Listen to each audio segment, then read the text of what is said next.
కుజదోషము.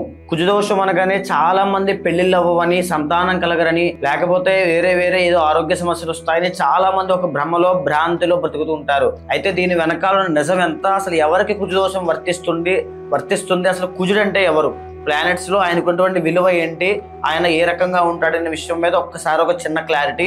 అయితే కుజదోషము ఆదిత్యాగ సోమాయ మంగళాయ బుధాగచ గురు శుక్ర శనిభ్యశ్చ రాహవే కేతవే నమః ధరణీ గర్భ సంభూతం విద్యుత్ కాంతి సమప్రభం కుమారం శక్తిహస్తం తం మంగళం ప్రణమామ్యహం. నవగ్రహాలలో మూడవ వాడు కుజుడు. ఈయన చతుర్భుజములతో అంటే 4 భుజములతో ఎరుపు రంగు వర్ణము కలిగి మేకవాహనంపై దక్షిణం వైపు చూస్తూ దక్షిణ అభిముఖుడై గదాధారుడై ఉంటాడు, గదని పట్టుకుని ఉంటాడు. అయితే ఇతడు భరద్వాజ గోత్రేయుడు. అయితే రాక్షసానామ సంవత్సరంలో ఆషాఢ బహుళ చతుర్దశి నాడు మంగళవారం రోజున మృగశిర నక్షత్రంలో మేష వృశ్చిక రాశులకు అధిపతిగా కుజుడు జన్మించాడు. సకల శుభకార్యాలకు మంగళము నొసగేటువంటి అన్ని పనులకి కూడా మంగళకారుడు అని పిలువబడేటువంటి ఈ కుజుడే కారకుడు. స్త్రీ పురుషులిద్దరికీ అన్యోన్యంగా ఉండాలంటే కుజదోషం ఉన్నా లేకపోయినా, అంటే ఇద్దరి మధ్యలో ఒక మ్యారీడ్ లైఫ్లో ఇబ్బందులు వస్తున్నాయంటే వాళ్ళిద్దరూ తప్పకుండా చేయాల్సింది, ఆ యొక్క స్త్రీ చేయాల్సిందే శ్రావణ మంగళ గౌరీ వ్రతం చేసినట్లయితే ఇద్దరి మధ్యలో ఎలాంటి దాంపత్య దోషాలున్నా కుజుడి యొక్క అనుగ్రహం వల్ల అవన్నీ పోతాయి. ఇద్దరి యొక్క సంసారము సజావుగా సాగుతుంది. ఇంకా మనం కుజుడి గురించి చెప్పాలంటే కుజుడు బాగున్నాడంటే అన్నీ బాగుంటాయి. కుజుడు ఎప్పుడైతే వక్రగతిలో ఉంటాడో కుజుడు యొక్క వక్ర దృష్టి వలనే కరువు కాటకాలు అరిష్టాలన్నీ కూడా సంభవిస్తాయి. జాతకంలో జన్మలగ్నం నుంచి కానీ చంద్రలగ్నం నుంచి కానీ శుక్రుడు నుంచి కానీ కుజుడు 1, 2, 4, 7, 8, 12వ స్థానంలో కుజుడు ఉంటే కనుక దీన్ని కుజదోషంగా పిలుస్తారు.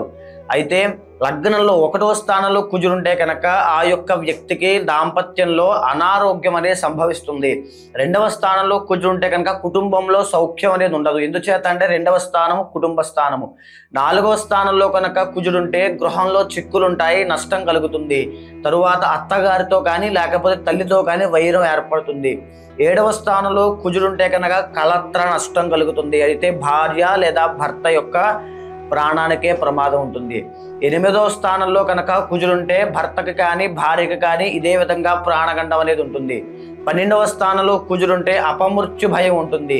7వ స్థానంలో స్త్రీలకి కుజుడుంటే కనుక వివాహ నష్టం అవుతుంది, అంటే వివాహం అనేది ఎంతో కాలం నిలబడదు.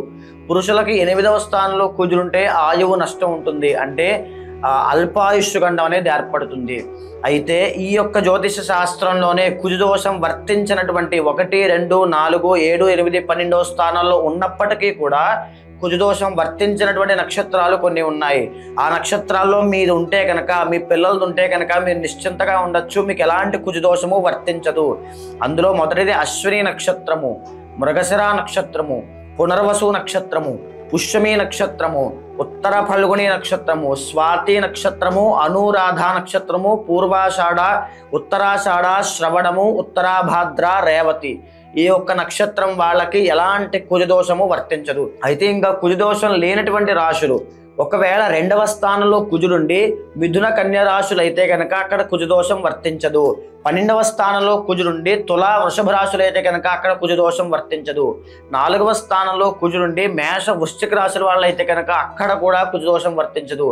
7వ స్థానంలో కుజుడుండి అది మకర కర్కాటక రాశులు అయితే కనుక కుజదోషం వర్తించదు.